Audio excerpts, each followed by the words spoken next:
The Countess de Saint Geran, 1639. About the end of the year 1639, a troop of horsemen arrived, towards midday, in a little village at the northern extremity of the province of Auvergne, from the direction of Paris. The country folk assembled at the noise, and found it to proceed from the provost of the mounted police and his men. The heat was excessive, the horses were bathed in sweat, the horsemen covered with dust, and the party seemed on its return from an important expedition. A man left the escort, and asked an old woman who was spinning at her door if there was not an inn in the place. The woman and her children showed him a bush hanging over a door at the end of the only street in the village, and the escort recommenced its march at a walk. There was noticed, among the mounted men, a young man of distinguished appearance and richly dressed, who appeared to be a prisoner. This discovery redoubled the curiosity of the villagers, who followed the cavalcade as far as the door of the wine shop. The host came out, cap in hand, and the provost inquired of him with a swaggering air if his pothouse was large enough to accommodate his troop, men, and horses.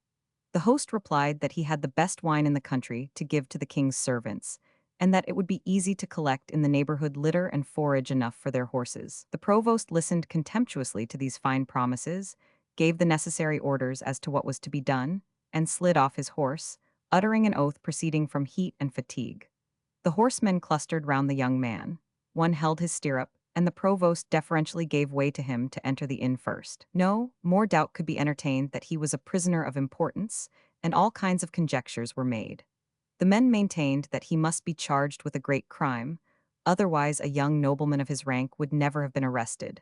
The women argued, on the contrary, that it was impossible for such a pretty youth not to be innocent. Inside the inn all was bustle. The serving lads ran from cellar to garret. The host swore and dispatched his servant girls to the neighbors, and the hostess scolded her daughter, flattening her nose against the panes of a downstairs window to admire the handsome youth. There were two tables in the principal eating room. The provost took possession of one, leaving the other to the soldiers, who went in turn to tether their horses under a shed in the backyard. Then he pointed to a stool for the prisoner, and seated himself opposite to him, rapping the table with his thick cane. "Oof," he cried with a fresh groan of weariness, "I heartily beg your pardon, Marquis, for the bad wine I am giving you." The young man smiled gaily.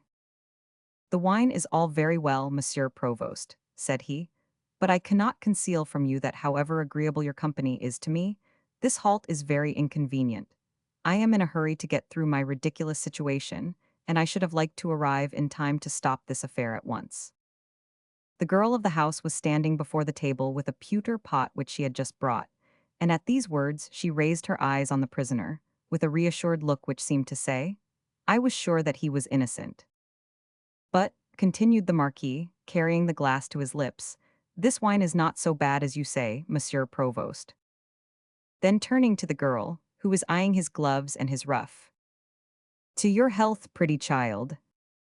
"Then," said the provost, amazed at this free and easy air, "perhaps I shall have to beg you to excuse your sleeping quarters." "What," exclaimed the Marquis, "do we sleep here?" "My lord," said the provost, "we have 16 long leagues to make, our horses are done up, and so far as I am concerned I declare that I am no better than my horse." The Marquis knocked on the table, and gave every indication of being greatly annoyed.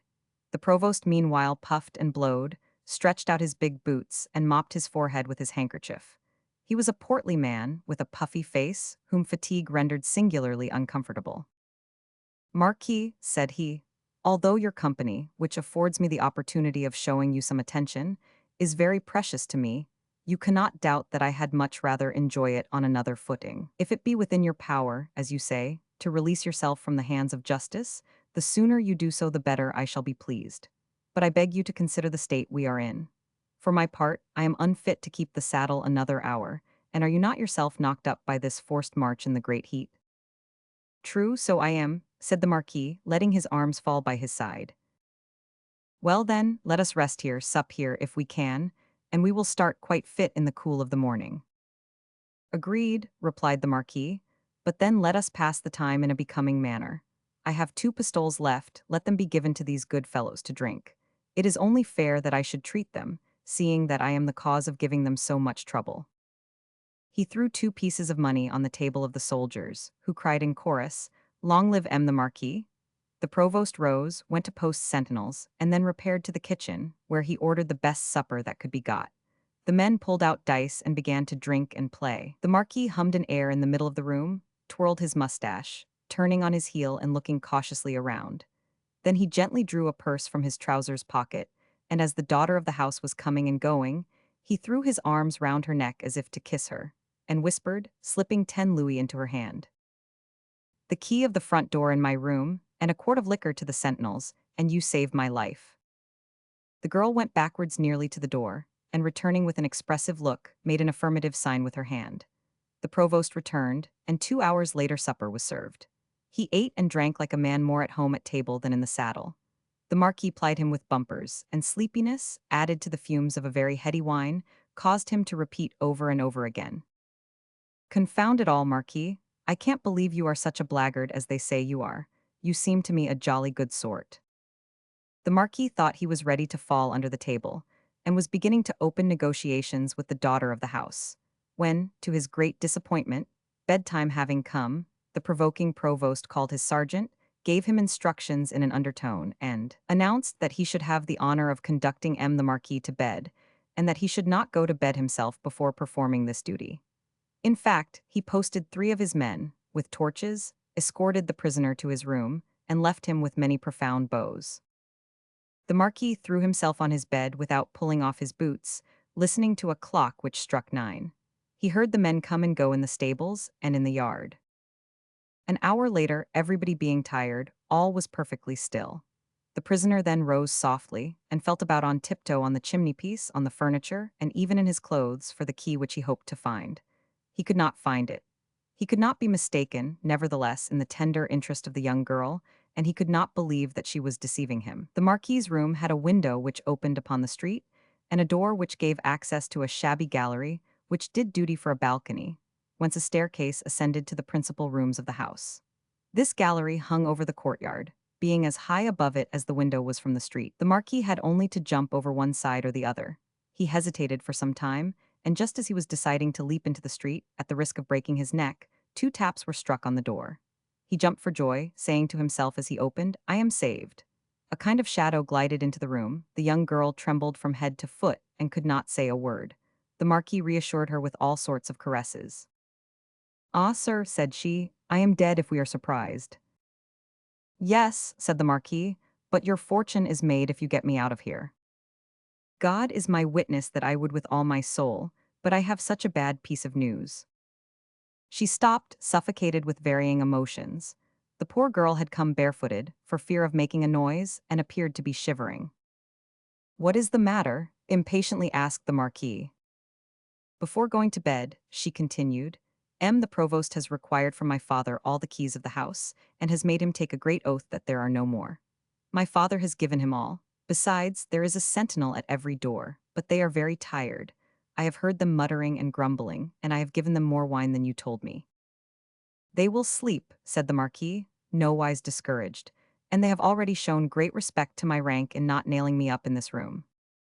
There is a small kitchen garden," continued the girl, "on the side of the fields, fenced in only by a loose hurdle, but where is my horse? No doubt in the shed with the rest. I will jump into the yard. You will be killed. So much the better." "Ah, Monsieur Marquis, what have you done?" said the young girl with grief. "Some foolish things, nothing worth mentioning, but my head and my honor are at stake. Let us lose no time, I have made up my mind." "Stay," replied the girl, grasping his arm. "At the left-hand corner of the yard there is a large heap of straw, the gallery hangs just over it. Bravo, I shall make less noise and do myself less mischief." He made a step towards the door. The girl, hardly knowing what she was doing, tried to detain him, but he got loose from her and opened it. The moon was shining brightly into the yard. He heard no sound. He proceeded to the end of the wooden rail and perceived the dung heap, which rose to a good height. The girl made the sign of the cross. The Marquis listened once again, heard nothing, and mounted the rail. He was about to jump down, when by wonderful luck he heard murmurings from a deep voice. This proceeded from one of 2 horsemen, who were recommencing their conversation and passing between them a pint of wine. The Marquis crept back to his door, holding his breath. The girl was awaiting him on the threshold.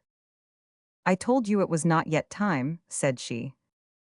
"Have you never a knife," said the Marquis, "to cut those rascals' throats with?" "Wait, I entreat you, 1 hour only," murmured the young girl. "In an hour they will all be asleep." The girl's voice was so sweet, the arms which she stretched towards him were full of such gentle entreaty, that the Marquis waited, and at the end of an hour it was the young girl's turn to tell him to start. The Marquis for the last time pressed with his mouth those lips but lately so innocent, then he half opened the door, and heard nothing this time but dogs barking far away in an otherwise silent country. He leaned over the balustrade and saw, very plainly, a soldier lying prone on the straw. "If they were to awake," murmured the young girl in accents of anguish. "They will not take me alive, be assured," said the Marquis. "Adieu, then," replied she, sobbing. "May heaven preserve you." He bestrode the balustrade, spread himself out upon it, and fell heavily on the dung-heap. The young girl saw him run to the shed, hastily detach a horse, pass behind the stable wall, spur his horse in both flanks, tear across the kitchen garden, drive his horse against the hurdle, knock it down, clear it, and reach the highroad across the fields. The poor girl remained at the end of the gallery, fixing her eyes on the sleeping sentry, and ready to disappear at the slightest movement. The noise made by spurs on the pavement and by the horse at the end of the courtyard had half awakened him. He rose, and suspecting some surprise, ran to the shed. His horse was no longer there. The Marquis, in his haste to escape, had taken the first which came to hand, and this was the soldier's. Then the soldier gave the alarm, his comrades woke up. They ran to the prisoner's room and found it empty. The provost came from his bed in a dazed condition. The prisoner had escaped. Then the young girl, pretending to have been roused by the noise, hindered the preparations by mislaying the saddlery, impeding the horsemen instead of helping them. Nevertheless, after a quarter of an hour, all the party were galloping along the road. The provost swore like a pagan. The best horses led the way, and the sentinel, who rode the Marquis and who had a greater interest in catching the prisoner, far outstripped his companions. He was followed by the sergeant, equally well mounted, and as the broken fence showed the line he had taken, after some minutes they were in view of him, but at a great distance. However, the Marquis was losing ground. The horse he had taken was the worst in the troop, and he had pressed it as hard as it could go. Turning in the saddle, he saw the soldiers half a musket shot off. He urged his horse more and more, tearing his sides with his spurs. But shortly the beast, completely winded, foundered. The Marquis rolled with it in the dust, but when rolling over he caught hold of the holsters, which he found to contain pistols. He lay flat by the side of the horse, as if he had fainted, with a pistol at full cock in his hand. The sentinel, mounted on a valuable horse, and more than 200 yards ahead of his serafile, came up to him. In a moment the Marquis, jumping up before he had tune to resist him, shot him through the head. The horseman fell. The Marquis jumped up in his place without even setting foot in the stirrup, started off at a gallop, and went away like the wind, leaving 50 yards behind him the non-commissioned officer, dumbfounded with what had just passed before his eyes. The main body of the escort galloped up, thinking that he was taken, and the provost shouted till he was hoarse, "Do not kill him." But they found only the sergeant, trying to restore life to his man, whose skull was shattered, and who lay dead on the spot. As for the Marquis, he was out of sight, for, fearing a fresh pursuit, he had plunged into the crossroads, along which he rode a good hour longer at full gallop. When he felt pretty sure of having shaken the police off his track, and that their bad horses could not overtake him, he determined to slacken to recruit his horse. He was walking him along a hollow lane when he saw a peasant approaching. He asked him the road to the Bourbonnais and flung him a crown. The man took the crown and pointed out the road, but he seemed hardly to know what he was saying and stared at the Marquis in a strange manner. The Marquis shouted to him to get out of the way, but the peasant remained planted on the roadside without stirring an inch. The Marquis advanced with threatening looks and asked how he dared to stare at him like that. "The reason is," said the peasant, "that you have," and he pointed to his shoulder and his ruff. The Marquis glanced at his dress and saw that his coat was dabbled in blood, which, added to the disorder of his clothes and the dust with which he was covered, gave him a most suspicious aspect. "I know," said he. "I and my servant have been separated in a scuffle with some drunken Germans. It's only a tipsy spree, and whether I have got scratched, or whether in collaring one of these fellows I have drawn some of his blood, it all arises from the row. I don't think I am hurt a bit." So saying, he pretended to feel all over his body. "All the same," he continued, "I should not be sorry to have a wash. Besides, I am dying with thirst and heat, and my horse is in no better case. Do you know where I can rest and refresh myself?" The peasant offered to guide him to his own house, only a few yards off. His wife and children, who were working, respectfully stood aside and went to collect what was wanted: wine, water, fruit, and a large piece of black bread. The Marquis sponged his coat, drank a glass of wine, and called the people of the house, whom he questioned in an indifferent manner. He once more informed himself of the different roads leading into the Bourbonnais province, where he was going to visit a relative, of the villages, crossroads, distances, and finally he spoke of the country, the harvest, and asked what news there was. The peasant replied, with regard to this, that it was surprising to hear of disturbances on the highway at this moment, when it was patrolled by detachments of mounted police, who had just made an important capture. "Who is that?" asked the Marquis. "Oh," said the peasant, "a nobleman who has done a lot of mischief in the country." "What? A nobleman in the hands of justice?" "Just so, and he stands a good chance of losing his head." "Do they say what he has done?" "Shocking things, horrid things, everything he shouldn't do. All the province is exasperated with him." "Do you know him?" "No, but we all have his description." As this news was not encouraging, the Marquis, after a few more questions, saw to his horse, patted him, threw some more money to the peasant, and disappeared in the direction pointed out. The provost proceeded half a league farther along the road, but coming to the conclusion that pursuit was useless, he sent one of his men to headquarters to warn all the points of exit from the province, and himself returned with his troop to the place whence he had started in the morning.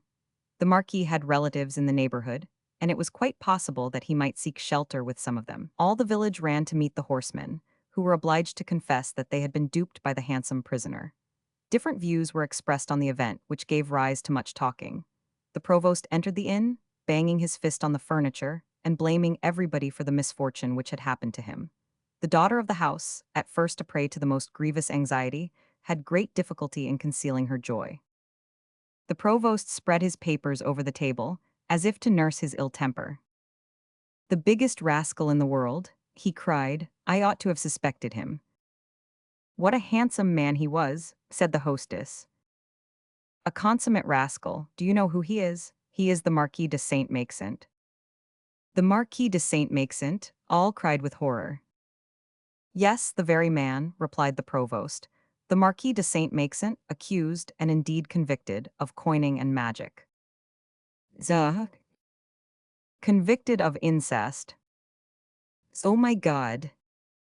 "Convicted of having strangled his wife to marry another, whose husband he had first stabbed." "Heaven help us," all crossed themselves. "Yes, good people," continued the furious provost, "this is the nice boy who has just escaped the king's justice." The host's daughter left the room, for she felt she was going to faint. "But," said the host, "is there no hope of catching him again?" "Not the slightest, if he has taken the road to the Bourbonnais. For I believe there are in that province noblemen belonging to his family who will not allow him to be rearrested."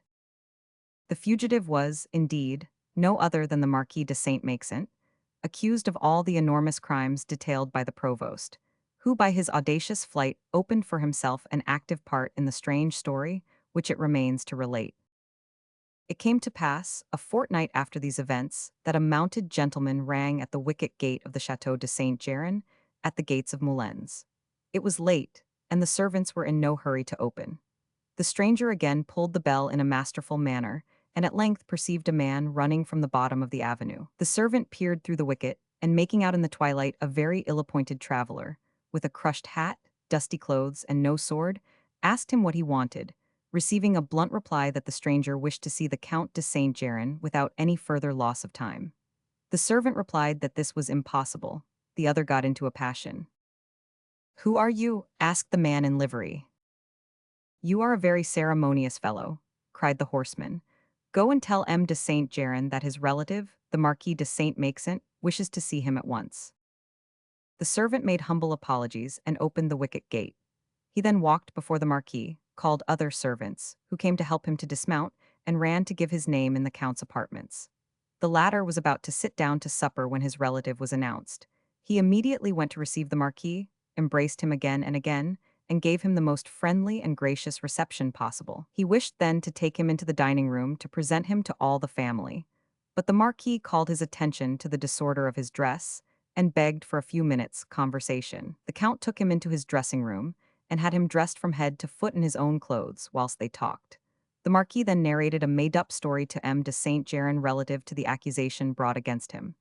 This greatly impressed his relative and gave him a secure footing in the chateau. When he had finished dressing, he followed the Count, who presented him to the Countess and the rest of the family. It will now be in place to state who the inmates of the chateau were, and to relate some previous occurrences to explain subsequent ones. The Marshal de Saint Geran of the illustrious House of Guiche and governor of the Bourbonnais had married for his first wife Anne de Tournon, by whom he had one son, Claude de la Guiche, and one daughter, who married the Marquis de Bouille. His wife dying, he married again with Suzanne des Epaules, who had also been previously married, being the widow of the Count de Longuenay, by whom she had Suzanne de Longuenay. The Marshal and his wife, Suzanne des Epaules, for the mutual benefit of their children by first nuptials, determined to marry them, thus sealing their own union with a double tie. Claude de Guiche, the Marshal's son, married Suzanne de Longuenay. This alliance was much to the distaste of the Marchioness de Bouille, the Marshal's daughter, who found herself separated from her stepmother, and married to a man who, it was said, gave her great cause for complaint, the greatest being his 60 years and 10.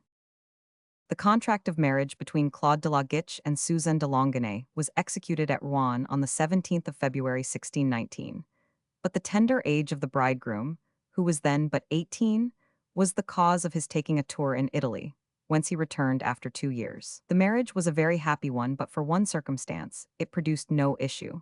The Countess could not endure a barrenness which threatened the end of a great name, the extinction of a noble race. She made vows, pilgrimages, she consulted doctors and quacks, but to no purpose. The Marshal de Saint Geran died on the Loth of December 1632, having the mortification of having seen no descending issue from the marriage of his son. The latter, now Count de Saint Geran, succeeded his father in the government of the Bourbonnais, and was named Chevalier of the King's Orders. Meanwhile, the Marchioness de Bouille quarreled with her old husband the Marquis, separated from him after a scandalous divorce, and came to live at the chateau of Saint Geran, quite at ease as to her brother's marriage, seeing that in default of heirs all his property would revert to her. Such was the state of affairs when the Marquis de Saint Maixent arrived at the chateau. He was young, handsome, very cunning, and very successful with women. He even made a conquest of the Dowager Countess de Saint Geran, who lived there with her children. He soon plainly saw that he might easily enter into the most intimate relations with the Marchioness de Bouille. The Marquis de Saint Maixent's own fortune was much impaired by his extravagance and by the exactions of the law, or rather, in plain words, he had lost it all. The Marchioness was heiress presumptive to the Count. He calculated that she would soon lose her own husband. In any case, the life of a septuagenarian did not much trouble a man like the Marquis. He could then prevail upon the Marchioness to marry him, thus giving him the command of the finest fortune in the province. He set to work to pay his court to her, especially avoiding anything that could excite the slightest suspicion. It was, however, difficult to get on good terms with the Marchioness without showing outsiders what was going on. But the Marchioness, already prepossessed by the agreeable exterior of M. de Saint Maixent, soon fell into his toils, and the unhappiness of her marriage, with the annoyances incidental to a scandalous case in the courts, left her powerless to resist his schemes. Nevertheless, they had but few opportunities of seeing one another alone. The Countess innocently took a part in all their conversations. The Count often came to take the Marquis out hunting. The days passed in family pursuits. M. de Saint Maixent had not so far had an opportunity of saying what a discreet woman ought to pretend not to hear. This intrigue, notwithstanding the Marquis's impatience, dragged terribly. The Countess, as has been stated, had for 20 years never ceased to hope that her prayers would procure for her the grace of bearing a son to her husband. Out of sheer weariness, she had given herself up to all kinds of charlatans, who at that period were well received by people of rank. On one occasion, she brought from Italy a sort of astrologer, who as nearly as possible poisoned her with a horrible nostrum, and was sent back to his own country in a hurry, thanking his stars for having escaped so cheaply. This procured Madame de Saint Geran a severe reprimand from her confessor, and, as time went on, she gradually accustomed herself to the painful conclusion that she would die childless, and cast herself into the arms of religion. The Count, whose tenderness for her never failed, yet clung to the hope of an heir, and made his will with this in view. The Marchioness's hopes had become certainties, and M. de Saint Maixent, perfectly tranquil on this head, thought only of forwarding his suit with Madame de Bouille, when, at the end of the month of November 1640, the Count de Saint Geran was obliged to repair to Paris in great haste on pressing duty. The Countess, who could not bear to be separated from her husband, took the family advice as to accompanying him. The Marquis, delighted at an opportunity which left him almost alone in the chateau with Madame de Bouille, painted the journey to Paris in the most attractive colors and said all he could to decide her to go. The Marchioness, for her part, worked very quietly to the same end. It was more than was needed. It was settled that the Countess should go with M. de Saint Geran. She soon made her preparations, and a few days later they set off on the journey together. The Marquis had no fears about declaring his passion.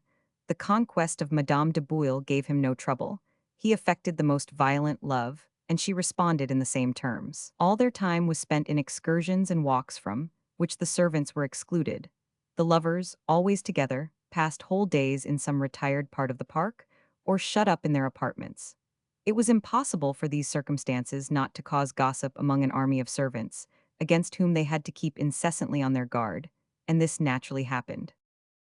The Marchioness soon found herself obliged to make confidants of the sisters Quinet, her maids.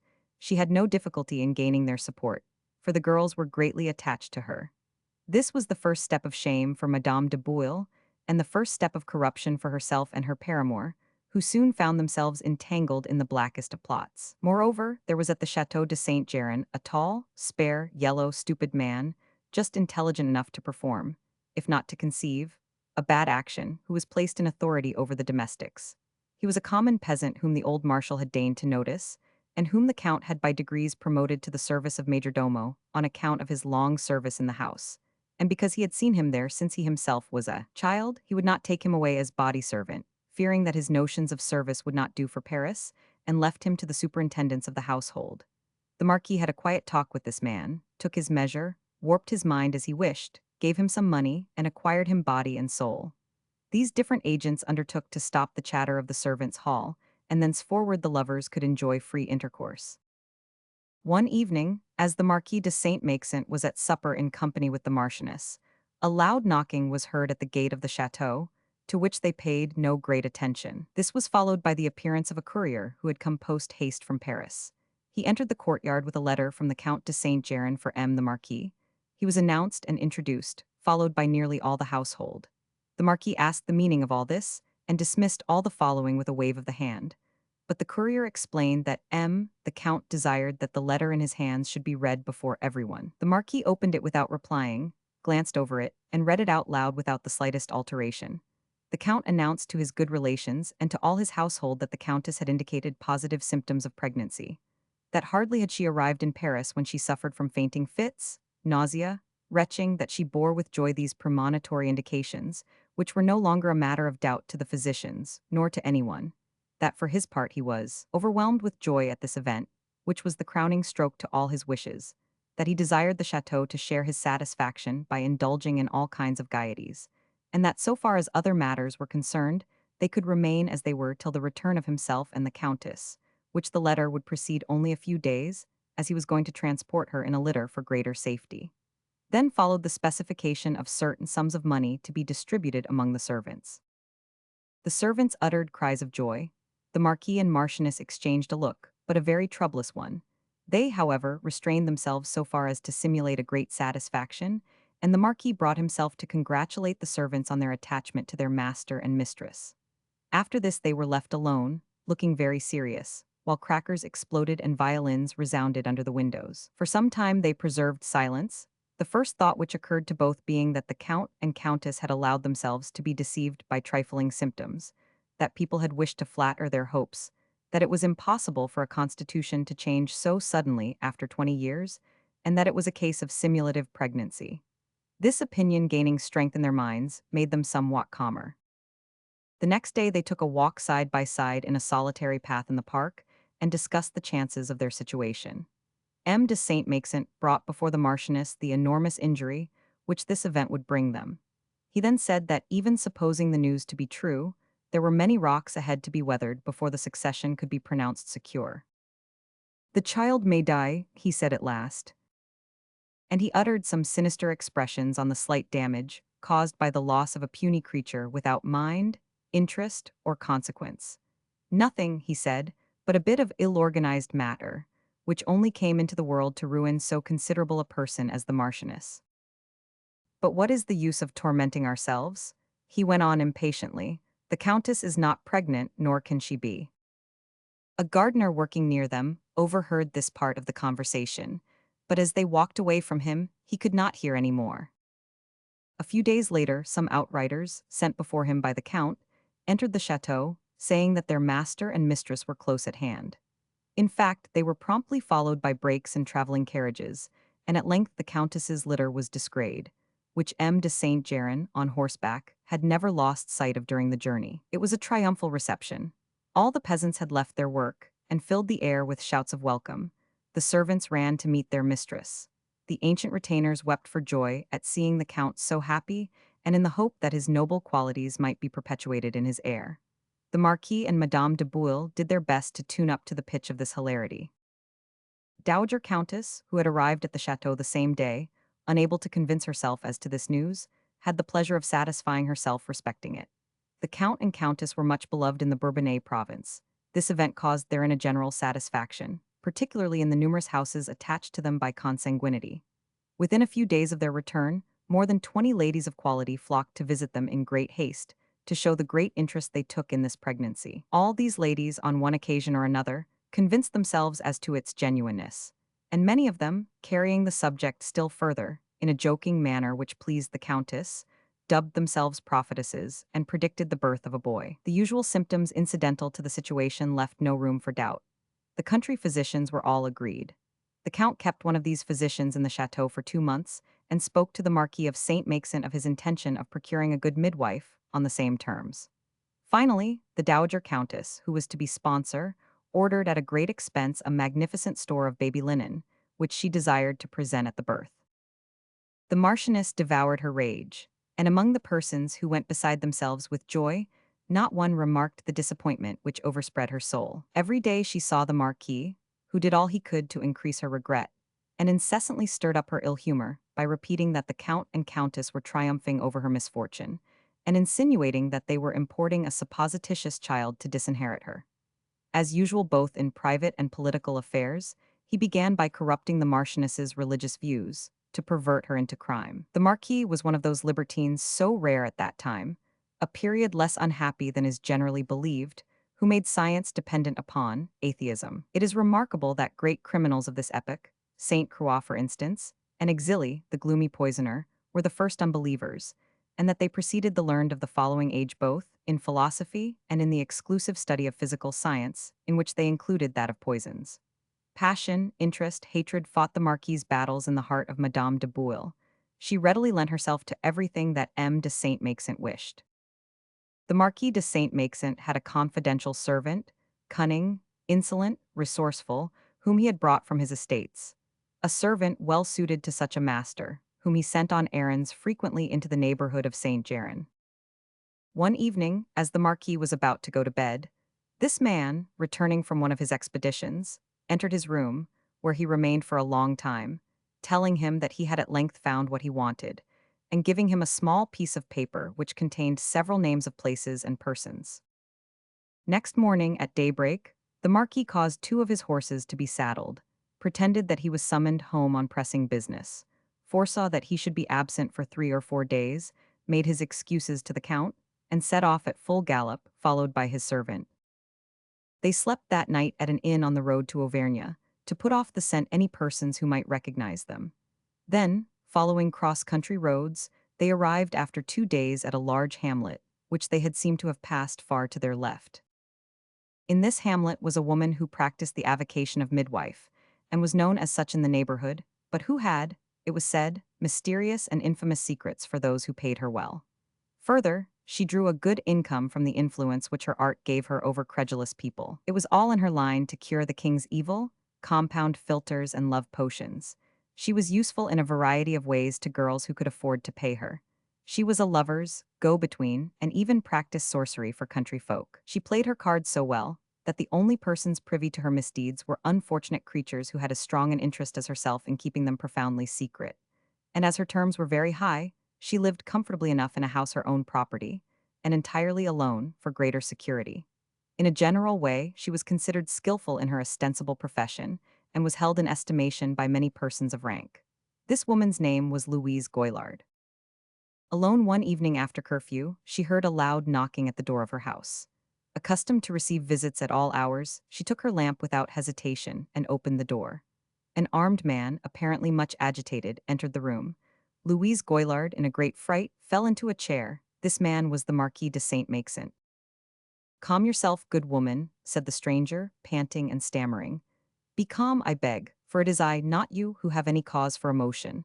I am not a brigand, and far from your having anything to fear. It is I, on the contrary, who am come to beg for your assistance." He threw his cloak into a corner, unbuckled his waist belt, and laid aside his sword. Then, falling into a chair, he said, "First of all, let me rest a little." The Marquis wore a traveling dress, but although he had not stated his name, Louise Goillard saw at a glance that he was a very different person from what she had thought, and that, on the contrary, he was some fine gentleman who had come on his love affairs.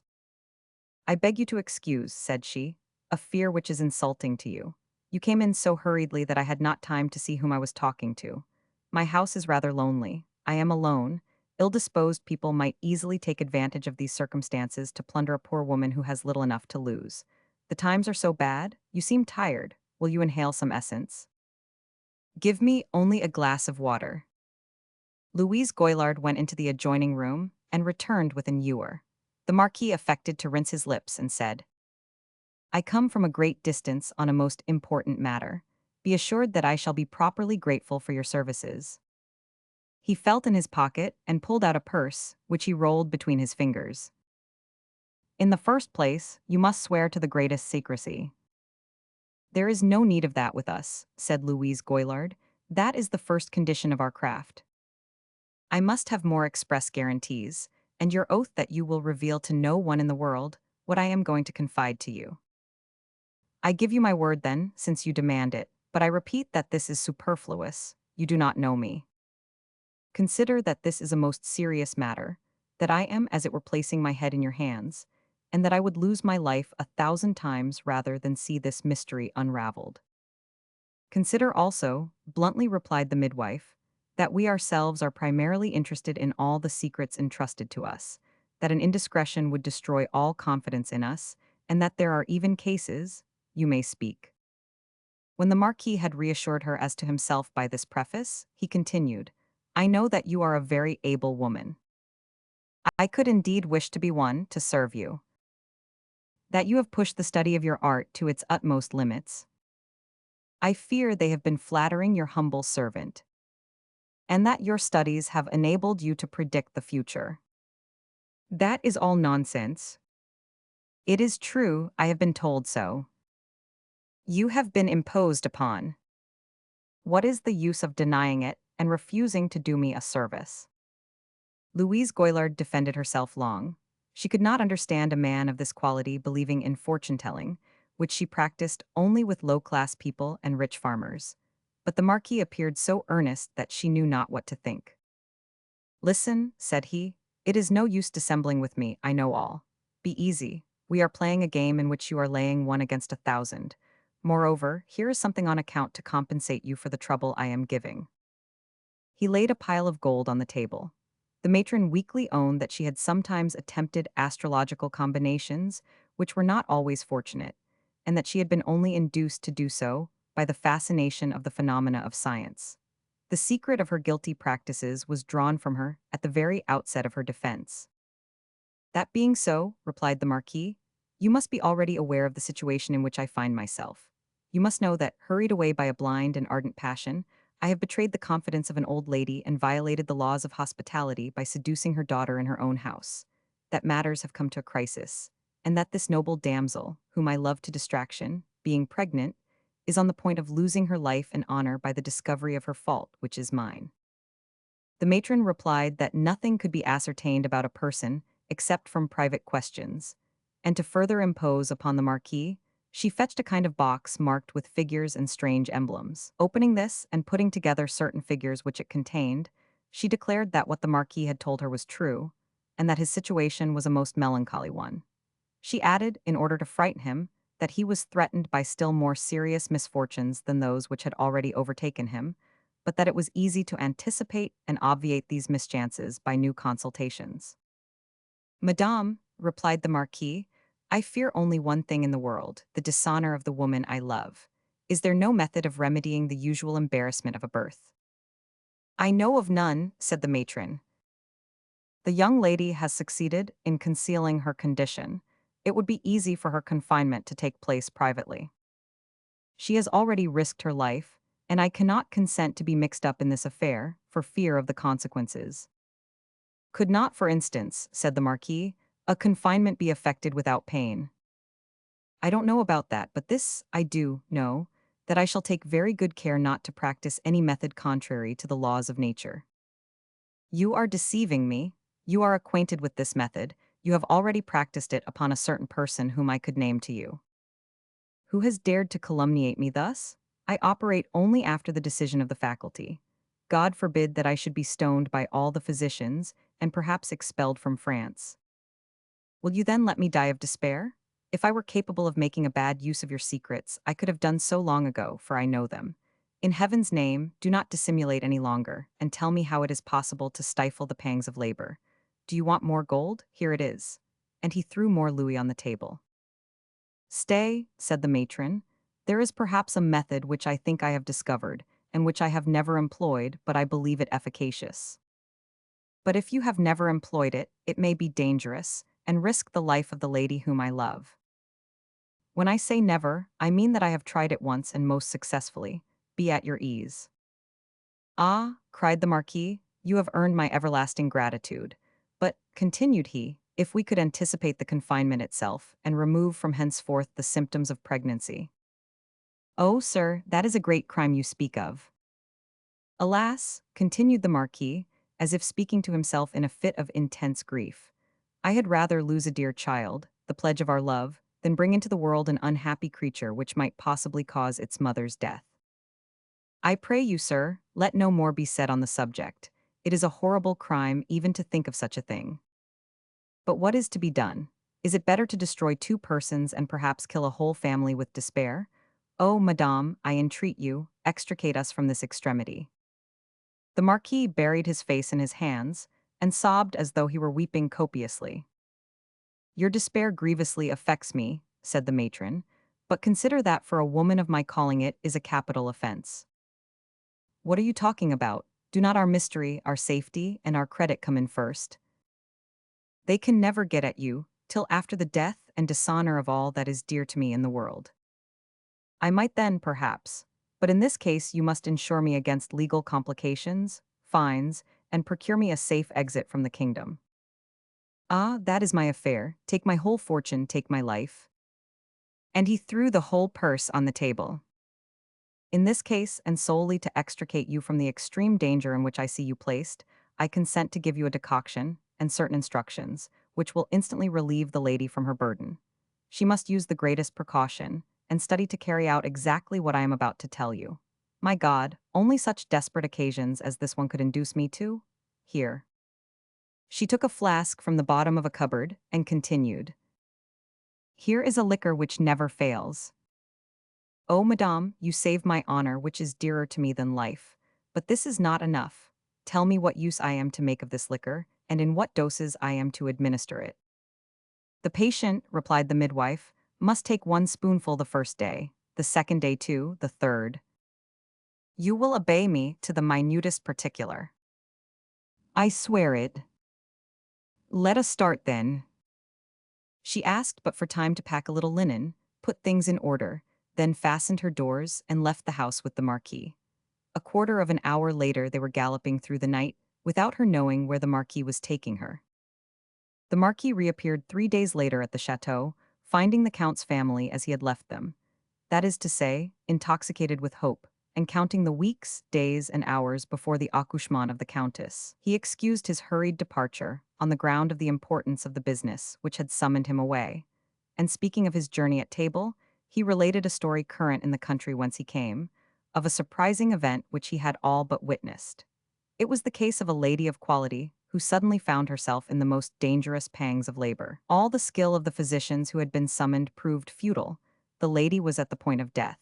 At last, in sheer despair, they summoned a midwife of great repute among the peasantry, but whose practice did not include the gentry. From the first treatment of this woman, who appeared modest and diffident to a degree, the pains ceased as if by enchantment. The patient fell into an indefinable calm languor, and after some hours was delivered of a beautiful infant. But after this was attacked by a violent fever which brought her to death's door. They then again had recourse to the doctors, notwithstanding the opposition of the master of the house, who had confidence in the matron. The doctor's treatment only made matters worse. In this extremity they again called in the midwife, and at the end of 3 weeks the lady was miraculously restored to life. Thus, added the Marquis, establishing the reputation of the matron, who had sprung into such vogue in the town where she lived and the neighboring country that nothing else was talked about. This story made a great impression on the company, on account of the condition of the Countess. The dowager added that it was very wrong to ridicule these humble country experts, who often through observation and experience discovered secrets which proud doctors were unable to unravel with all their studies. Hereupon the Count cried out that this midwife must be sent for, as she was just the kind of woman they wanted.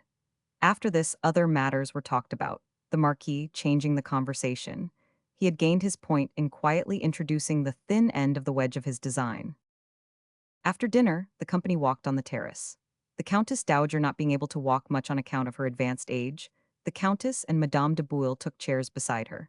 The Count walked up and down with them de Saint Maxent.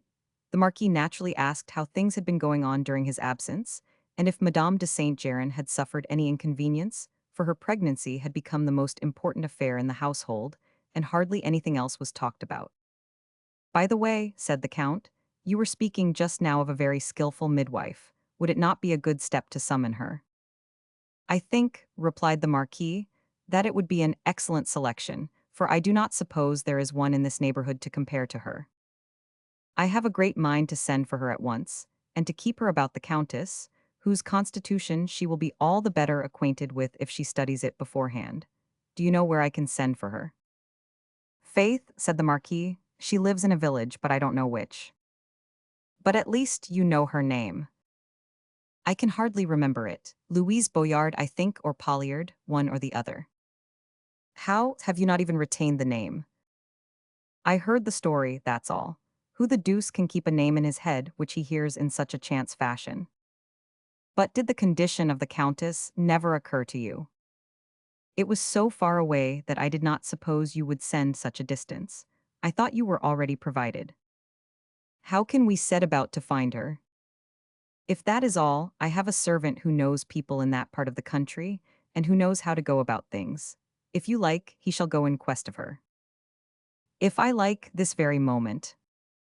The same evening the servant started on his errand with the Count's instructions, not forgetting those of his master. He went at full speed.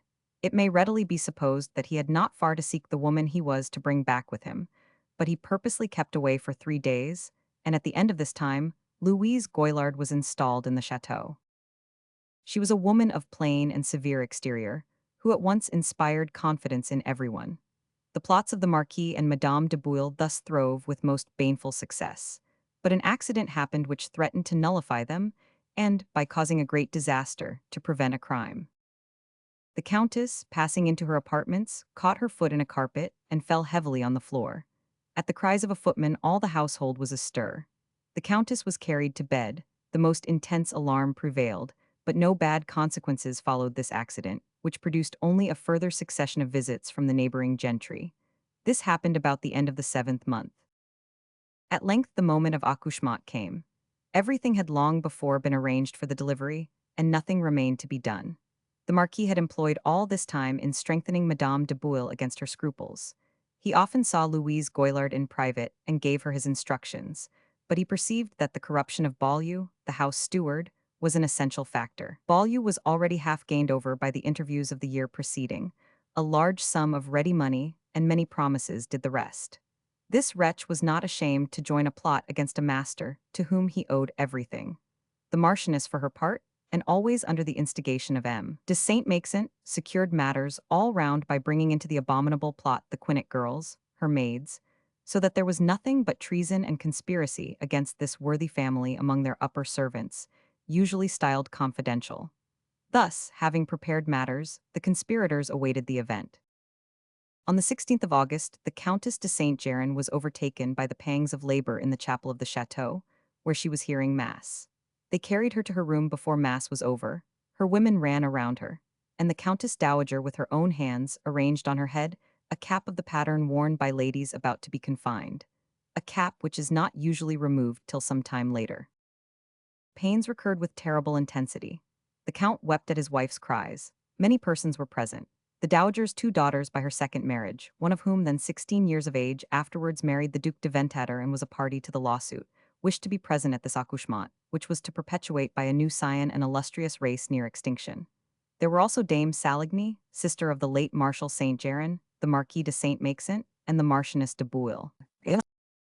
Everything seemed to favor the projects of these last two persons, who took an interest in the event of a very different character from that generally felt. As the pains produced no result, and the accouchement was of the most difficult nature, while the Countess was near the last extremity, expresses were sent to all the neighboring parishes to offer prayers for the mother and the child. The Holy Sacrament was elevated in the churches at Moulins. The midwife attended to everything herself. She maintained that the Countess would be more comfortable if her slightest desires were instantly complied with. The Countess herself never spoke a word, only interrupting the gloomy silence by heartrending cries. All at once, Madame de Bouille, who affected to be bustling about, pointed out that the presence of so many persons was what hindered the Countess's accouchement, and, assuming an air of authority justified by fictitious tenderness, said that everyone must retire, leaving the patient in the hands of the persons who were absolutely necessary to her, and that, to remove any possible objections, the Countess Dowager, her mother, must set the example. The opportunity was made use of to remove the Count from this harrowing spectacle, and everyone followed the Countess Dowager. Even the Countess's own maids were not allowed to remain, being sent on errands which kept them out of the way. This further reason was given, that the eldest being scarcely 15, they were too young to be present on such an occasion.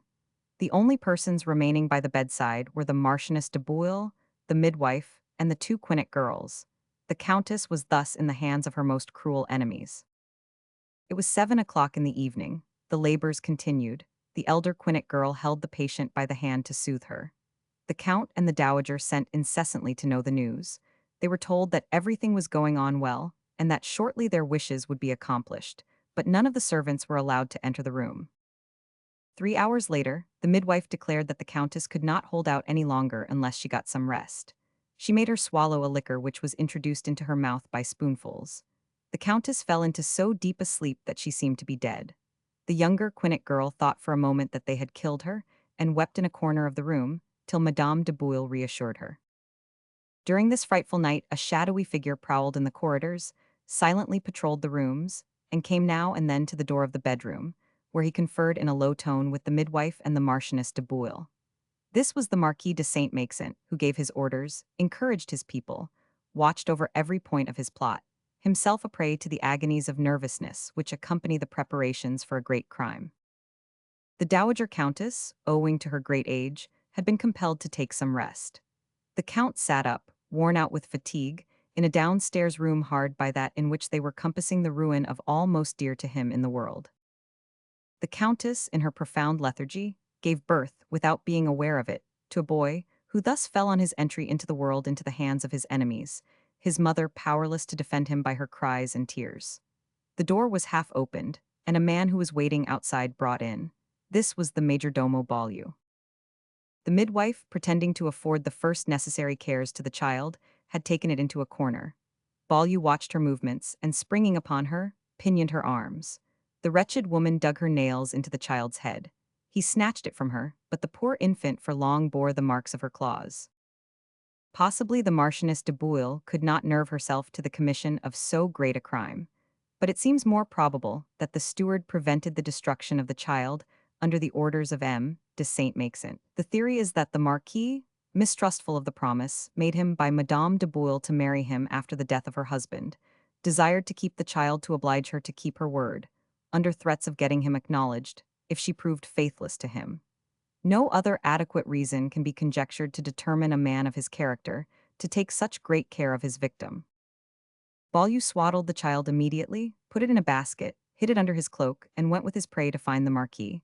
They conferred together for some time, after which the house steward passed by a postern gate into the moat, thence to a terrace by which he reached a bridge leading into the park.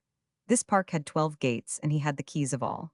He mounted a blood horse which he had left waiting behind a wall and started off at full gallop. The same day he passed through the village of Echerolles, a league distant from Saint Geran, where he stopped at the house of a nurse, wife of a glove-maker named Claude. This peasant woman gave her breast to the child. But the steward, not daring to stay in a village so near Saint Geran, crossed the river Allier at the Porte de la Chaise, and calling at the house of a man named Baucade, the good wife suckled the child for the second time. He then continued his journey in the direction of Auvergne. The heat was excessive, his horse was done up, the child seemed uneasy. A carrier's cart passed him going to Riom. It was owned by a certain Paul Boythian of the town of Aiguepers, a common carrier on the road. Baulieu went alongside to put the child in the cart, which he entered himself, carrying the infant on his knees. The horse followed, fastened by the bridle to the back of the cart. In the conversation which he held with this man, Baulieu said that he should not take so much care of the child did it not belong to the most noble house in the Bourbonnais. They reached the village of Chi at midday.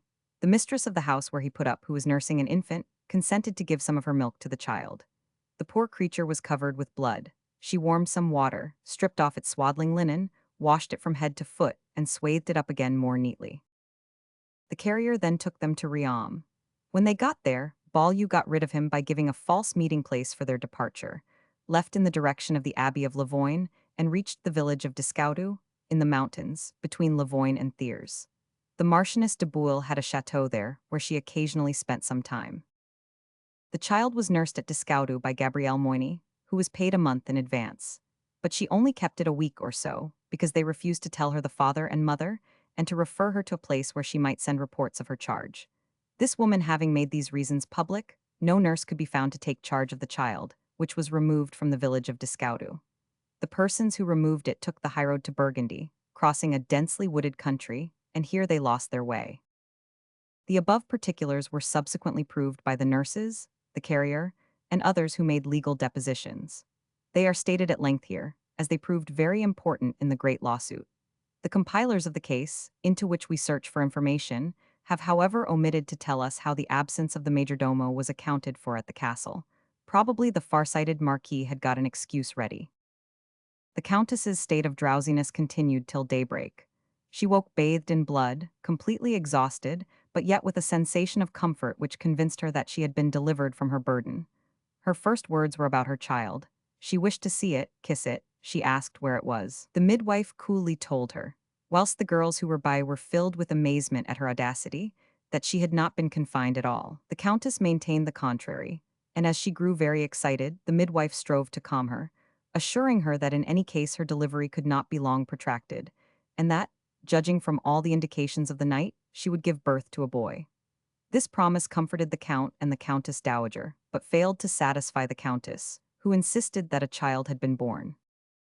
The same day a scullery maid met a woman going to the water's edge in the castle moat, with a parcel in her arms. She recognized the midwife, and asked what she was carrying and where she was going so early. The latter replied that she was very inquisitive, and that it was nothing at all. But the girl, laughingly pretending to be angry at this answer, pulled open one of the ends of the parcel before the midwife had time to stop her, and exposed to view some linen soaked in blood. "Madame has been confined, then?" she said to the matron. "No," replied she briskly, "she has not." The girl was unconvinced and said, "How do you mean that she has not, when Madame the Marchioness, who was there, says she has?" The matron in great confusion replied, "She must have a very long tongue if she said so." The girl's evidence was later found most important. The countess's uneasiness made her worse the next day.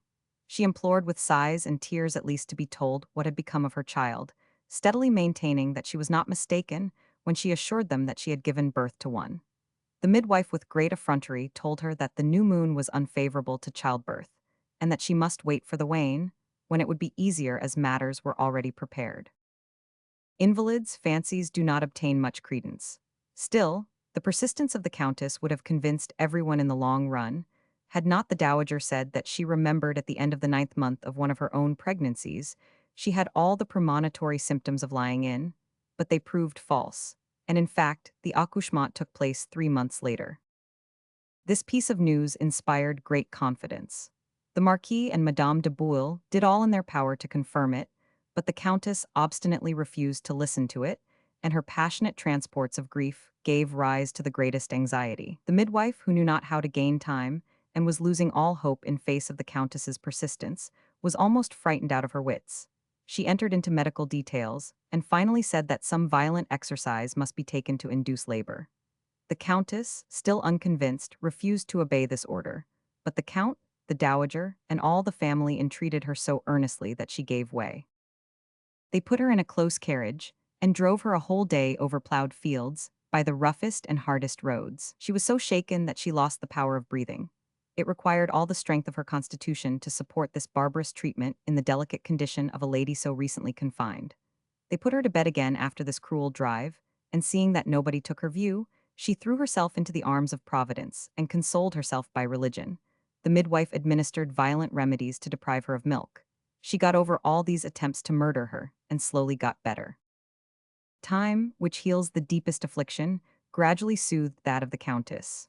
Her grief nevertheless burst out periodically on the slightest cause, but eventually it died out till the following events rekindled it. There had been in Paris a fencing master who used to boast that he had a brother in the service of a great house. This fencing master had married a certain Marie Pigoreau, daughter of an actor. He had recently died in poor circumstances, leaving her a widow with 2 children. This woman Pigoreau did not enjoy the best of characters, and no one knew how she made a living, when all at once, after some short absences from home and visit from a man who came in the evening, his face muffled in his cloak, she launched out into a more expensive style of living. The neighbors saw in her house costly clothes, fine swaddling clothes, and at last it became known that she was nursing a strange child. About the same time, it also transpired that she had a deposit of 2,000 livres in the hands of a grocer in the quarter, named Regnet. Some days later, as the child's baptism had doubtless been put off for fear of betraying his origin, Pigoreau had him christened at Saint Jean en Greve. She did not invite any of the neighbors to the function, and gave parents names of her own choosing at the church. For godfather, she selected the parish sexton, named Paul Marmiou, who gave the child the name of Bernard.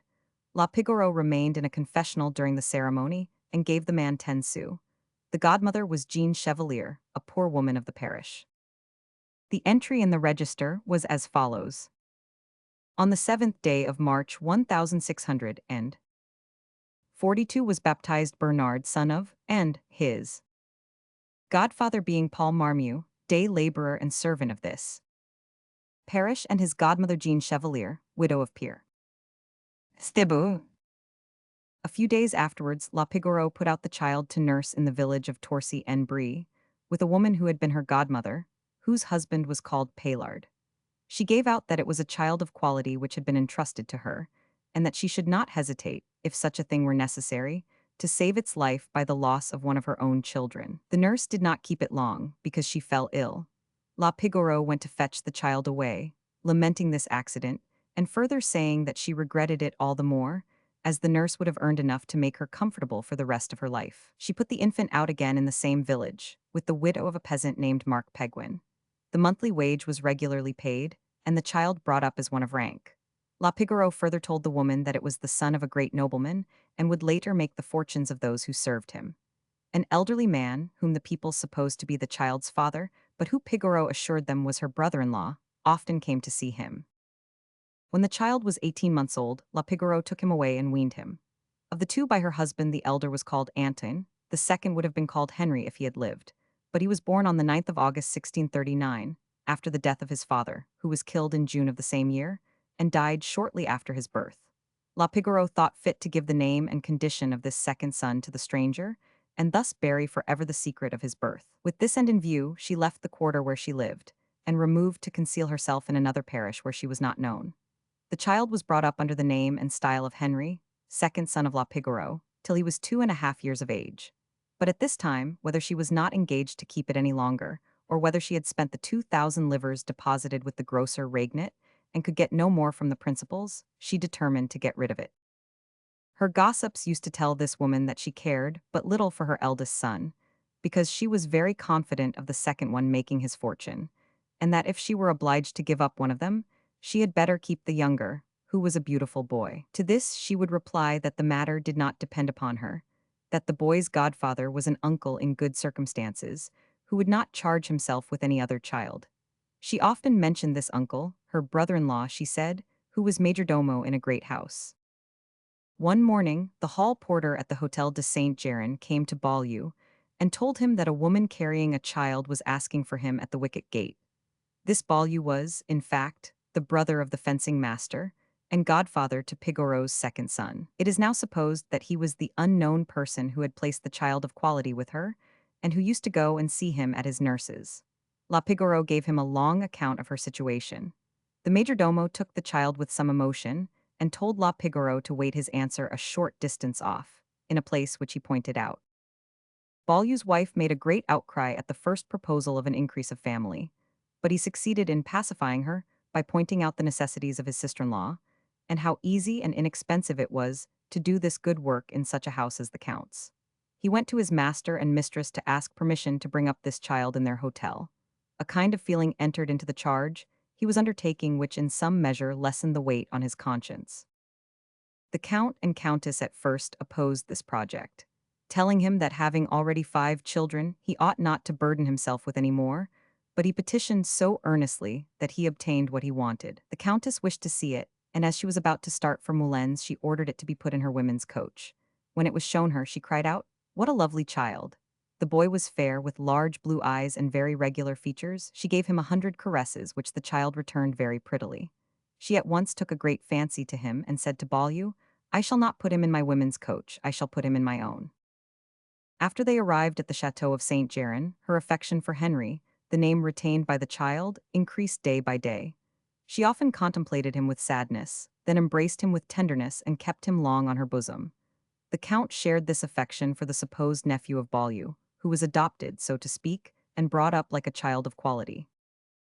The Marquis de Saint Maxent and Madame de Bouille had not married, although the old Marquis de Bouille had long been dead.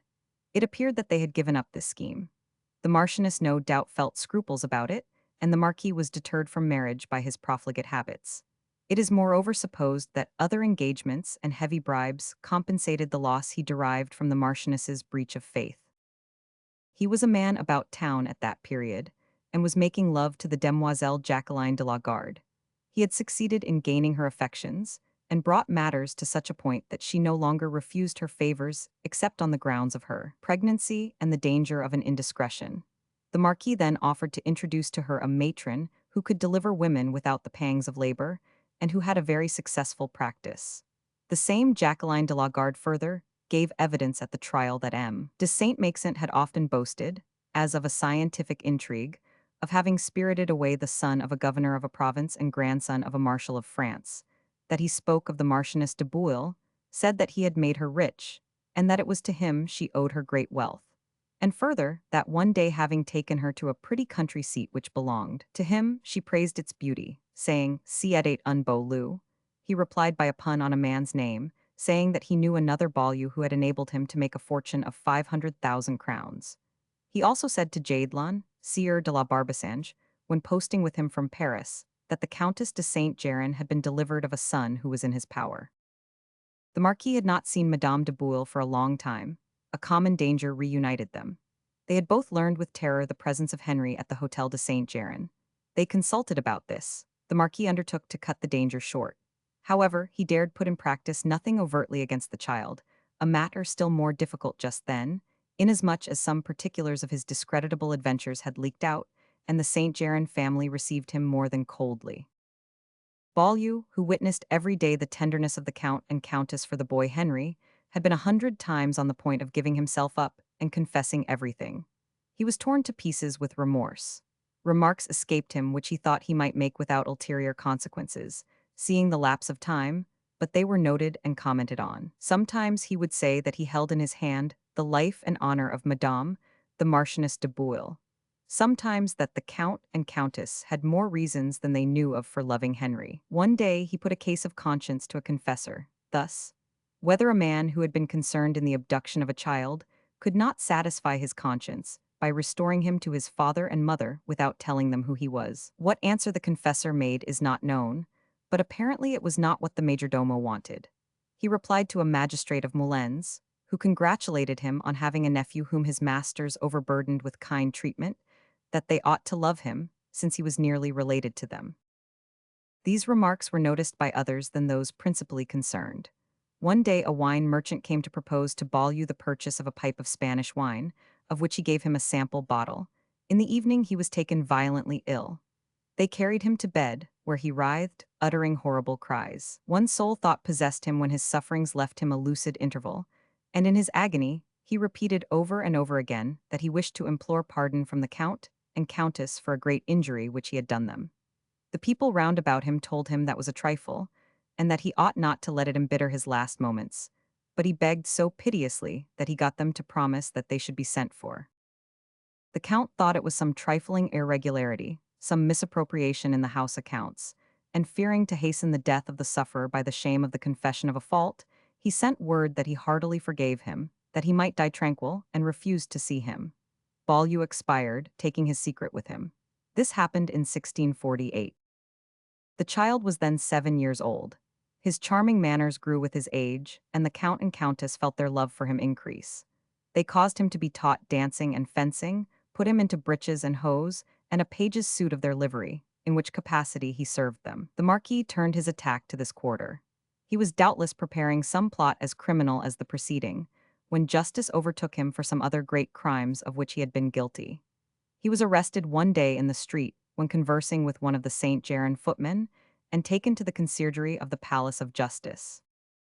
Whether owing to these occurrences, or to grounds for suspicion before mentioned, certain reports spread in the Bourbonnais, embodying some of the real facts. Portions of them reached the ears of the Count and Countess, but they had only the effect of renewing their grief without furnishing a clue to the truth.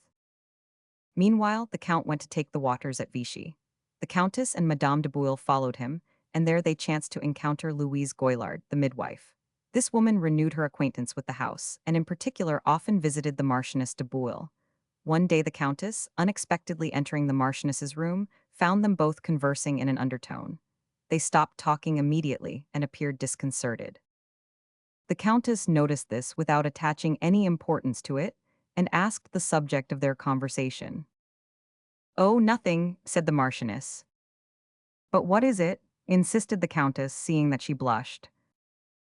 The Marchioness, no longer able to evade the question, and feeling her difficulties increase, replied, "Dame Louise is praising my brother for bearing no ill will to her." "Why," said the Countess, turning to the midwife, "why should you fear any ill will on the part of my husband?" "I was afraid," said Louise Goillard awkwardly, "that he might have taken a dislike to me on account of all that happened when you expected to be confined." The obscurity of these words and embarrassment of the two women produced a lively effect upon the Countess, but she controlled herself and let the subject drop. Her agitation, however, did not escape the notice of the Marchioness, who the next day had horses put to her coach and retired to Hay estate of Lavoine. This clumsy proceeding strengthened suspicion. The first determination of the Countess was to arrest Louise Goillard, but she saw that in so serious a matter every step must be taken with precaution. She consulted the Count and the Countess Dowager. They quietly summoned the midwife to question her without any preliminaries. She prevaricated and contradicted herself over and over again. Moreover, her state of terror alone sufficed to convict her of a crime. They handed her over to the law, and the Count de Saint Geran filed an information before the vice-seneschal of Moulins. The midwife underwent a first interrogatory. She confessed the truth of the accouchement, but she added that the Countess had given birth to a stillborn daughter, which she had buried under a stone near the step of the barn in the backyard.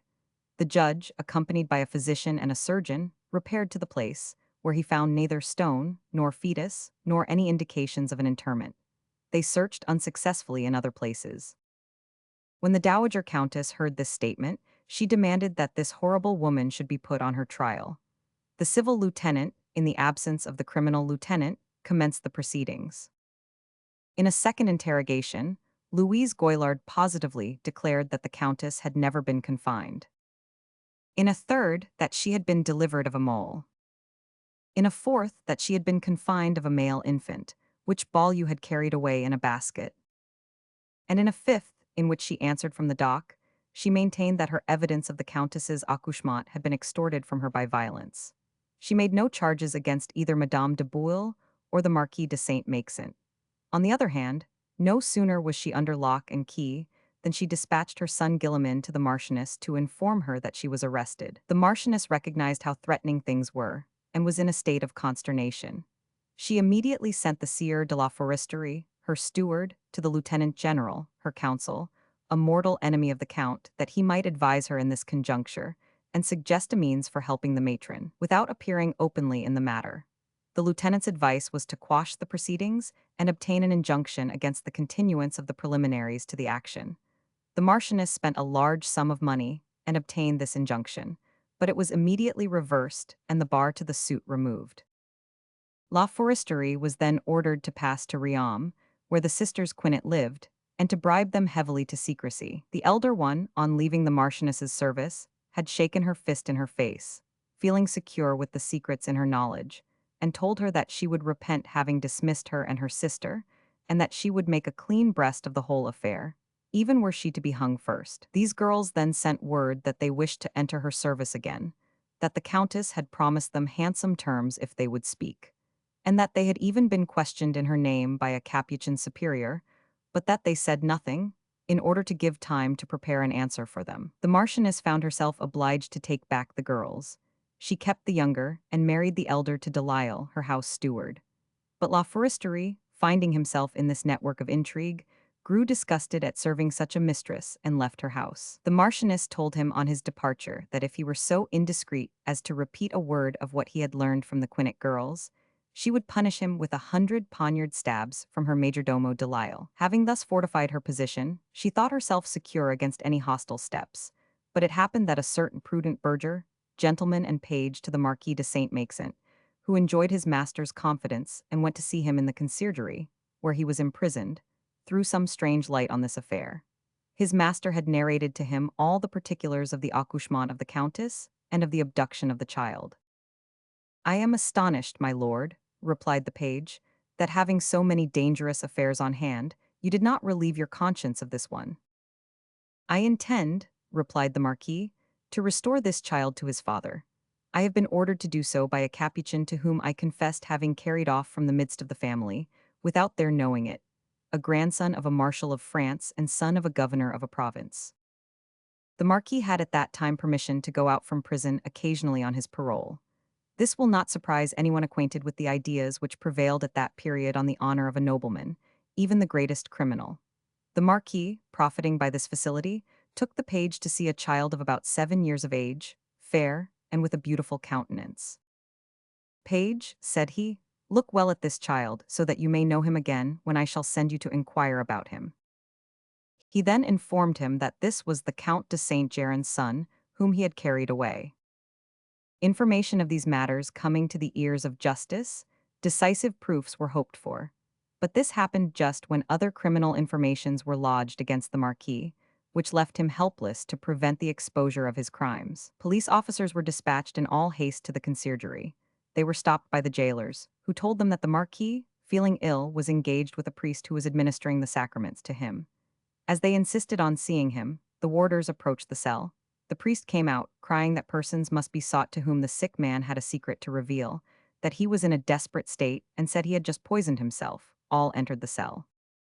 De Saint Geran was writhing on a pallet, in a pitiable condition, sometimes shrieking like a wild beast, sometimes stammering disconnected words. All that the officers could hear was, "Monsieur le Comte, call, the Countess, de Saint Geran, let them come." The officers earnestly begged him to try to be more explicit. The Marquis had another fit. When he opened his eyes, he said, "Send for the Countess, let them forgive me. I wish to tell them everything." The police officers asked him to speak. One even told him that the Count was there. The Marquis feebly murmured, "I am going to tell you." Then he gave a loud cry and fell back dead. It thus seemed as if fate took pains to close every mouth from which the truth might escape.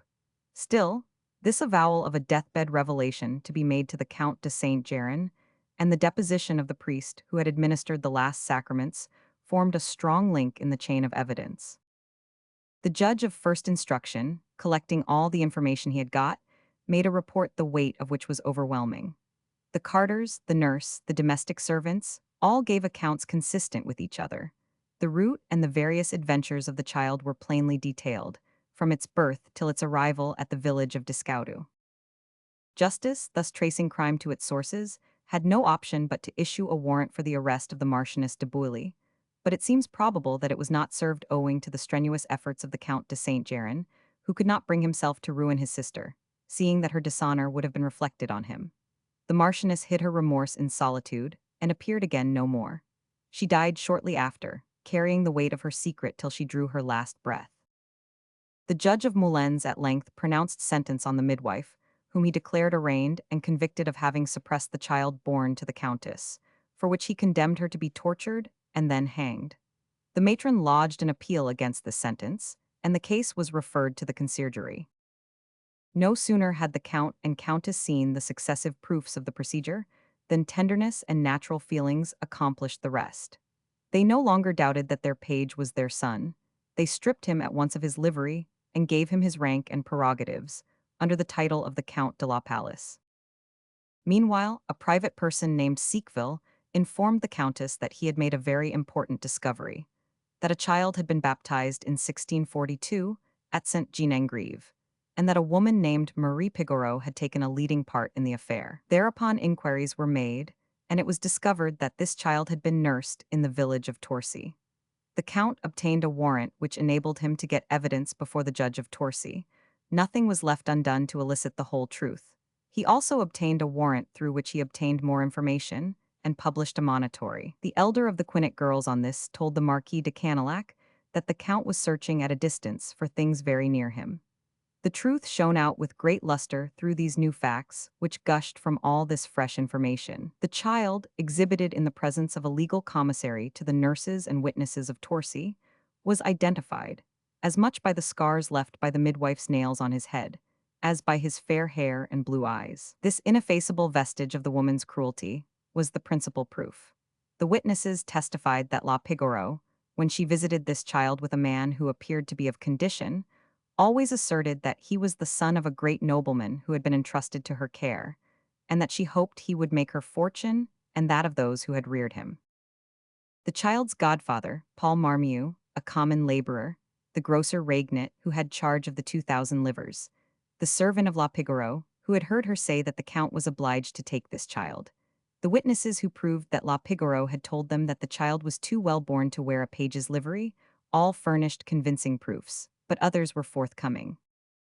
It was at La Pigoreau's that the Marquis de Saint Maxent, living then at the Hotel de Saint Geran, went to see the child, kept in her house as if it were hers.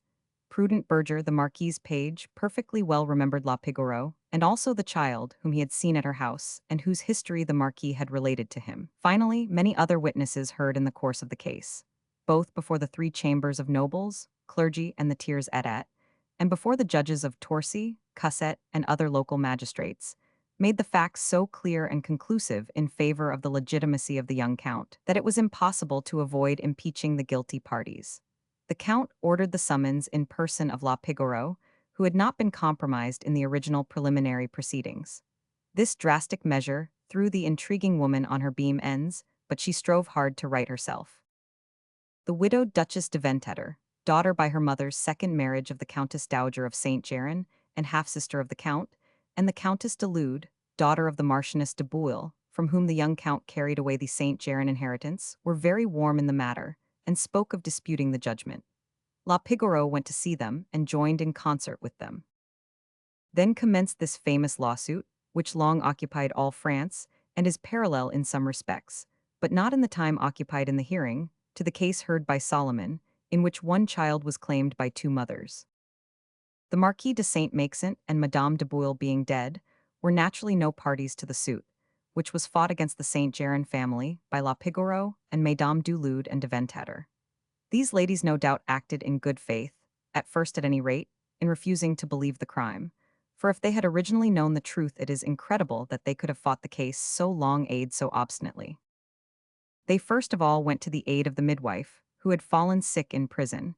They then consulted together and resolved as follows: that the accused should appeal against criminal proceedings, that La Pigoreau should lodge a civil petition against the judgments which ordered her arrest and the confronting of witnesses, that they should appeal against the abuse of obtaining and publishing monitories, and lodge an interpleader against the sentence of the judge of first instruction, who had condemned the matron to capital punishment. And that finally, to carry the war into the enemy's camp, La Pigoreau should impugn the maternity of the countess, claiming the child as her own, and that the ladies should depose that the countess's accouchement was an imposture invented to cause it to be supposed that she had given birth to a child. For more safety and apparent absence of collusion, Mesdames du Lude and de Ventater pretended to have no communication with La Pigoreau. About this time, the midwife died in prison, from an illness which vexation and remorse had aggravated. After her death, her son Guillaumin confessed that she had often told him that the countess had given birth to a son whom Beaulieu had carried off, and that the child entrusted to Beaulieu at the Chateau Saint Geran was the same as the one recovered. The youth added that he had concealed this fact so long as it might injure his mother, and he further stated that the ladies de Ventater and du Lude had helped her in prison with money and advice, another strong piece of presumptive evidence. The petitions of the accused and the interpleadings of Mesdames du Lude and de Ventater were discussed in 7 hearings, before 3 courts convened. The suit proceeded with all the languor and chicanery of the period. After long and specious arguments, the Attorney General Beynon gave his decision in favor of the Count and Countess of Saint Geran, concluding thus: the court rejects the civil appeal of La Pigoreau, and all the opposition and appeals of the appellants and the defendants, condemns them to fine and in costs, and seeing that the charges against La Pigoreau were of a serious nature, and that a personal summons had been decreed against her, orders her committal, recommending her to the indulgence of the court. By a judgment given in a sitting at the Tournelle by M. de Mesmes, on the 18th of August 1657, the appellant ladies and the defendants' opposition was rejected with fine and costs. La Pigoreau was forbidden to leave the city and suburbs of Paris under penalty of summary conviction. The judgment in the case followed the rejection of the appeal. This reverse at first extinguished the litigation of Mesdames du Lude and de Ventater, but it soon revived more briskly than ever. These ladies, who had taken La Pigoreau in their coach to all the hearings, prompted her, in order to procrastinate, to file a fresh petition, in which she demanded the confrontment of all the witnesses to the pregnancy and the confinement. On hearing this petition, the court gave on the 28th of August 1658 a decree ordering the confrontment, but on condition that for 3 days previously La Pigoreau should deliver herself a prisoner in the conciergerie. This judgment, the consequences of which greatly alarmed La Pigoreau, produced such an effect upon her that, after having weighed the interest she had in the suit, which she would lose by flight, against the danger to her life if she ventured her person into the hands of justice, she abandoned her false plea of maternity and took refuge abroad.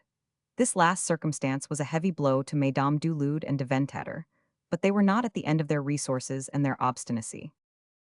Contempt of court being decreed against La Pigoreau, and the case being got up against the other defendants, the Count de Saint Geran left for the Bourbonnais to put in execution the order to confront the witnesses. Scarcely had he arrived in the province when he was obliged to interrupt his work to receive the king and the queen mother, who were returning from Lyon and passing through Moulins. He presented the Count de la Palace to their majesties as his son. They received him as such. But during the visit of the king and queen, the Count de Saint Geran fell ill, over-fatigued, no doubt, by the trouble he had taken to give them a suitable reception, over and above the worry of his own affairs. During his illness, which only lasted a week, he made in his will a new acknowledgment of his son, naming his executors M. de Barrière, intendant of the province, and the Sieur Violet, treasurer of France, desiring them to bring the lawsuit to an end. His last words were for his wife and child, his only regret that he had not been able to terminate this affair. He died on the 31st of January 1659. The maternal tenderness of the Countess did not need stimulating by the injunctions of her husband, and she took up the suit with energy. The ladies de Ventater and du Lude obtained by default letters of administration as heiresses without liability, which were granted out of the chatelet. At the same time, they appealed against the judgment of the Lieutenant General of the Bourbonnais, giving the tutelage of the young Count to the Countess his mother, and his guardianship to Sieur de Bomper. The Countess, on her side, interpleaded an appeal against the granting of letters of administration without liability, and did all in her power to bring back the case to the Tournelle. The other ladies carried their appeal to the High Court, pleading that they were not parties to the lawsuit in the Tournelle. It would serve no purpose to follow the obscure labyrinth of legal procedure of that period, and to recite all the marches and countermarches which legal subtlety suggested to the litigants. At the end of 3 years, on the 9th of April, the Countess obtained a judgment by which the king in person, assuming to his own decision the civil suit pending at the Tournelle, as well as the appeals pled by both parties, and the last petition of Mesdames du Lude and de Venteter, sends back the whole case to the three assembled chambers of the States General to be by them decided on its merits, either jointly or separately, as they may deem fit. The Countess thus returned to her first battlefield. Legal science produced an immense quantity of manuscript, barristers and attorneys greatly distinguishing themselves in their calling. After an interminable hearing, and pleadings longer and more complicated than ever, which however did not bamboozle the court, judgment was pronounced in conformity with the summing up of the Attorney General, thus: that passing over the petition of Mesdames Marie de la Guiche and Eleonore de Bouille, on the grounds, etc., etc. Evidence taken, etc. Appeals, judgments annulled, etc. With regard to the petition of the late Claude de la Guiche and Suzanne de Longanet, dateth August 1658, ordered that the rule be made absolute, which being done, Bernard de la Guiche is pronounced, maintained, and declared the lawfully born and legitimate son of Claude de la Guiche and Suzanne de Longanet, in possession and enjoyment of the name and arms of the house of Guiche, and of all the goods left by Claude de la Guiche, his father. And Marie de la Guiche and Eleonore de Bouille are interdicted from interfering with him. The petitions of Eleonore de Bouille and Marie de la Guiche, dateth June 1664, 4th August 1665, 6th January, 10th February, 12th March, 15th April, and June 1666 are dismissed with costs. Declared that the defaults against La Pigoreau are confirmed, and that she, arraigned and convicted of the offenses imputed to her, is condemned to be hung and strangled at a gallows erected in the place de Grève in the city, if taken and apprehended. Otherwise, in effigy at a gallows erected in the place de Grève aforesaid, that all her property subject to confiscation is seized and confiscated from whomsoever may be in possession of it, on which property and other not subject to confiscation is levied a fine of 800 Paris livres, to be paid to the king, and applied to the maintenance of prisoners in the conciergerie of the Palace of Justice, and to the costs. Possibly a more obstinate legal contest was never waged, on both sides, but especially by those who lost it. The Countess, who played the part of the true mother in the Bible, had the case so much to heart that she often told the judges, when pleading her cause, that if her son were not recognized as such, she would marry him and convey all her property to him. The young Count de la Palace became Count de Saint Geran through the death of his father. Married in 1667, Claude Francois Madeleine de Farignyes, only daughter of François de Montferville and of Marguerite Jourdain de Carbon de Canessy. He had only one daughter, born in 1688, who became a nun. He died at the age of 55 years, and thus this illustrious family became extinct.